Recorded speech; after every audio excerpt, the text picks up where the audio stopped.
bienvenidos amigos del Reiki, amigos del Arca del Sol, enemigos, da igual, bienvenidos a todos y por favor, practicad Reiki. Y cuando se levante el confinamiento, venid aquí y que practiquemos Reiki, círculos de Reiki. Cuando no está en Reiki, en una simple limpieza de chakras, un simple Reiki, piensa por Dios, la gente que no lo practica debería conocerlo y la que lo practica debería ser lo primero y deberíamos estar en esto. Y sobre todo en estos tiempos de fin de tiempos que nadie sabe lo que va a ocurrir con la especie humana, con la tierra, es más que nunca necesario estar en apuntar a lo eterno y salvar el alma y no tanto el cuerpo finalmente. ¿Cómo hablar de estas cosas inefables? Yo siempre he utilizado la poesía y os quiero leer rápidamente porque tengo otra cosa por contaros. Recuerda, locura Reiki,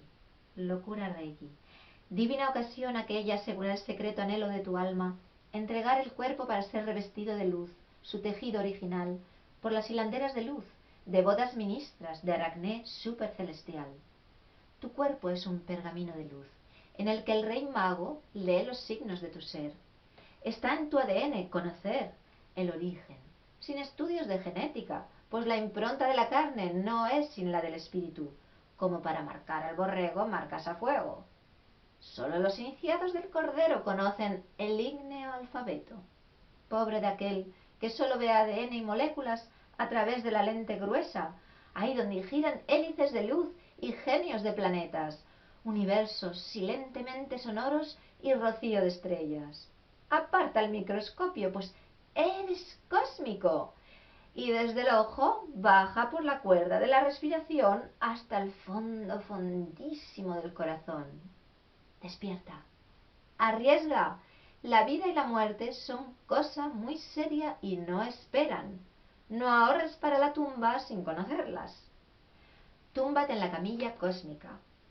Fíate del quirófano celestial en manos de un ministro de medicina original, cuyos signos son pobreza, inmolación y palabra de verdad. Todo lo demás es engaño, daño. Rellena la cabeza, vacía la cartera. Oh, amante, ama con locura, no hay más. Y sabrás cuál es tu principio sin final. Espero que os haya gustado. Quería hablaros un poco de Reiki y Self-Realization, como se oye mucho decir, ahora Non-Duality, todo en términos ingleses. ¿Qué es lo que, a través de mi historia personal, qué es lo que liga un poco la posibilidad del conocimiento del self, del sí mismo, como decimos en nuestra tradición, con el Reiki? O el Who am I, el quién soy yo, con nuestro conócete a ti mismo, ¿no? El Vedanta con nuestra tradición. De hecho, yo tengo un poco estas dos vertientes, digamos, crística de la sanación crística, a través del Reiki también, y Krishna, la hindú. Os voy a explicar un poquito entonces a través de mi vivencia por si puede servir a alguien. Lleva muchos años de Reiki, pero no hay sangha del Reiki, está presentado ya desde el principio, ya está en el universo, en el mercado y el universo y mentalidad materialista, y no se forma una fraternidad, y tampoco lo he conseguido alrededor mío, que sea lo que Dios quiera. En todo caso, estaba faltando un poco de hermandad espiritual, y entonces me fui hacia el Zen porque hay grupos, hay sanghas, y practiqué un tiempo el Zen. Mi primer encuentro con el Zen fue muy bonito y fue importante, y he practicado el Zen unos años también, pero no fue lo más importante, curiosamente. Nada más conocer el Zen, hubo dos acontecimientos más importantes para mí, que fueron, bueno, el encuentro personal con una especie de alter ego espiritual, que fue muy fructífero, y por otro lado, a través de un libro, de manera inesperada, con Ramana Maharishi. Entonces yo venía de un universo totalmente cerrado, de una especie de monja de clausura del Reiki. Mi espiritualidad había sido totalmente genuina, interior, no había sido una buscadora espiritual, no tenía ni idea hasta que busqué y encontré el Zen, de que existían sanghas o esto y lo otro. Fue un universo interior. Pero a través de este amigo me abrió un poquito más de perspectivas y dije, existe esto y lo otro, conocí a Ama, esto y lo otro. Bueno, total, que di con la figura de Ramana Maharishi. Bueno, me cautivó enseguida, no se puede poner en palabras, reconocí algo también de eso tan interno mío, ascético, que no puedo poner en palabras, de un recorrido que hubiese querido hacer y creo que en Occidente es imposible hacer. En fin, entonces no era tanto que me interesé con el Vedanta y esas preguntas, sino que directamente un reconocimiento a través de la figura directamente, la fotografía directamente de Ramana Maharishi.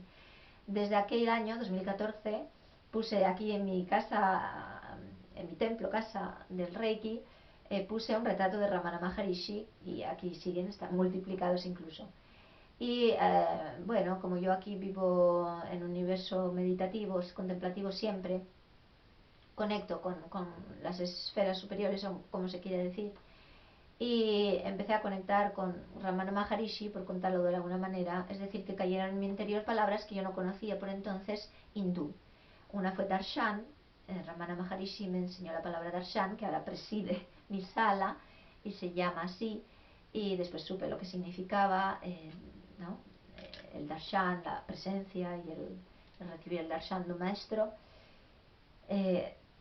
Y la palabra prasad, porque yo me debatía mucho al convivir, ¿no? Me es difícil, yo cumplo mejor con mi ascetismo y mis ayunos de la comida cuando estoy sola, pero al convivir, invitar a gente a venir y la comida siempre es un momento social, bueno, pues tenía ahí mi conflicto y entonces me enseñó, ¿no? Bueno, pues haz prasad, bendice la comida y vívelo bien, ¿no? Sin conflicto. Total, que ahí estaba ese aspecto hindú,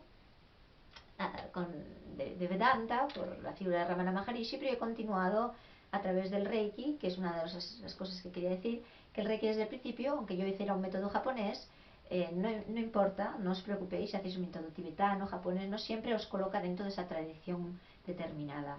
Yo hice un Reiki japonés y me despertó el Cristo, y ahora no puedo hablar de esto en detalle, y me despertó una conexión con lo hindú de la que no tenía ni idea. Un monje budista me ha dicho que esto es karma. No sé qué quiere decir exactamente con eso, si yo he tenido otra vida y he sido hindú, o si das con una raíz porque es una de espiritualidad, en fin, incluso según Blavatsky, ¿no? De nuestra quinta raza raíz, aria, bueno, total que no lo sé, pero yo enseguida conecté con los dioses hindús, me vino así, al hacer Reiki, le pedí a un amigo, porque yo no usaba internet, por favor sácame imágenes de los dioses hindúes, no sé de dónde me vino eso, no tuve ningún contacto con escuelas de espiritualidad hindú, y quiero decir que no importa haber hecho un método japonés para que en cada cual, ¿no? Va a despertar lo que tenga que despertar, según su karma, según su temperamento, según lo que tenga que ser su senda espiritual genuina. Entonces, bueno, yo seguí con mi Reiki, mi universo crístico, más bien crístico, incluso de tradición hermética. Entonces, pero curiosamente me volví a encontrar otra vez con Ramana a través de un linaje, a través de Papaji, que Papaji fue, bueno, digamos que finalmente liberado por Ramana Maharishi, y Papaji ha continuado esta herencia hacia los occidentales, figuras como Gangaji, Muji, que están en la actualidad, han dado muchísimos años ya de satsangs, y me volví a encontrar con, pues eso, herederos de Ramana Maharishi, y con ese mensaje que tienen, que fue un poco la enseñanza que yo no tuve al vivir ciertas experiencias de Reiki. Es de lo que quería hablar. Entonces, experiencias de Reiki me refiero antes de iniciarme en los grados de Reiki, porque yo distingo lo que es seguir la vía iniciática del Reiki, los grados, y ahí lo ligo a la tradición hermética, en nuestra tradición occidental, de simplemente recibir Reiki, porque yo estuve simplemente recibiendo Reiki durante un año y medio. Y ahí me pasaron muchas experiencias de orden místico que me superaban totalmente y no tuve ningún guía, ningún gurú exterior. La luz del Reiki me ha servido de gurú interior, entonces una vía que se basta a sí mismo en este sentido, pero no sé si del todo. Quiere decir que un gurú exterior, en todo caso, a veces en momentos de soledad lo he necesitado o me hubiese gustado.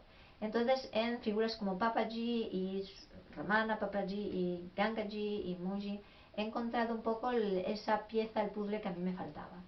Porque mi experiencia primera recibiendo Reiki me llevó a exactamente esta manera de abordar la espiritualidad, que es que realmente es una ilusión que estemos cautivos, ¿eh? Y ese buscar y hacer un camino para liberarse es una visión ilusoria, es una visión finalmente errónea, porque ya somos, ¿no? Entonces se trata de reconocerlo. Y eso fue la experiencia que me ocurrió en Reiki. Si me creía enferma, inmediatamente me da cuenta que era una imaginación. Y vine a conocerme a mí misma, que es ¿no? el punto, el fondo, porque ya había hecho un trabajo de investigación interno muy profundo a través de mi poesía visceral o iniciática, pero digamos que tuve ya la experiencia de quién soy realmente, ¿no? De distintas maneras. Con lo cual, no siendo una buscadora espiritual y no habiendo realizado ninguna sadhana, simplemente recibiendo Reiki, estando tumbada y no teniendo ni idea de los métodos y de las religiones, ni de las espiritualidades, ni de sus escuelas, ni de sus métodos. Esto lo he sabido después. Con lo cual se puede tener una experiencia directa y efectivamente, si hay una idea, por ejemplo, muy clara en el budismo establecido de que se cultiva un camino para llegar a iluminarse, incluso hay una jerarquía, unos grados, etcétera. Papaji, por ejemplo, te dirá que eso es un juego finalmente de la mente y que conocer al self no puede depender de nada que tenga que ver con la mente ni de nada que tenga que ver con lo físico. Se tiene que reconocer a sí mismo, ¿no? Y con lo cual es ilusorio ese cultivar, y la idea está más bien en reconocer, darte cuenta, despertar y honrar, ¿no? Lo que eres.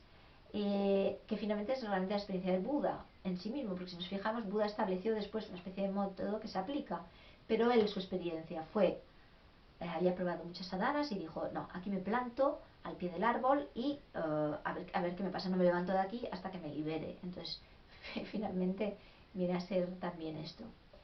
Y es algo importante porque la mente puede quedar engañada en ese camino en que dice, según habla Papaji, que es una persona liberada, iluminada totalmente, digamos que se puede de esta manera, sin duda, reunir un buen karma, ¿no? Para una vida siguiente, o mucho punya, como se dice en el hinduismo, pero no tiene por qué servir directamente a la iluminación. A veces incluso es un obstáculo. A Papaji le venían muchos practicantes de budismo de décadas, y ese entrenamiento que tenían y esos conceptos que tenían finalmente espirituales, finalmente no les ayudaba. Eran como yo llegué al Reiki, ¿no? Tuve la suerte de llegar al Reiki como una ignorante completamente espiritual, en que me entregué ciega totalmente, como un niño pequeño en brazos de su madre, y entonces por no tener conceptos y no tener expectativas, no tener una espera, y fue solo una entrega, entonces es cuando ¡paf!, caemos en la realidad, ¿no? Y nos damos cuenta de nuestra realidad. Y entonces es algo que verdaderamente, como es mi vivencia, propongo el Reiki de esta manera, no tanto en el aspecto de vida iniciática, sino en el de recibir Reiki, incido en que no se espere nada, en que no se busque una iluminación, en que no se tengan metas, en que verdaderamente uno lo practique, lo dé o lo esté dando, lo esté recibiendo como una especie de caída en una entrega, una caída en la nada, y de ahí surge todo. Creo que no me da más tiempo, así que vamos a ti.